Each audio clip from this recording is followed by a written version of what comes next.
Hi, I'm Charlie Nardozzi for the Gardener Supply Company. Today I want to talk about the insecticide Bt or Thuricide. Bt is a naturally occurring soil bacteria that parasitizes and kills the caterpillar stage of butterflies and moths such as tent caterpillars, tomato hornworms, and cabbage worms.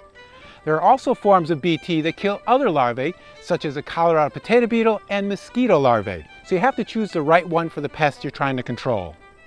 Once ingested, Bt will kill the caterpillar within a few hours to a few days. Bt is safe for people, pets, wildlife, birds, fish, and bees, but it kills all forms of caterpillars, including those of monarch and swallowtail butterflies, so you have to be careful where you apply it. Wearing gloves and adding a dash of liquid soap to the container, apply Bt in the evening because it's very sensitive to sunlight. That way it'll be most effective.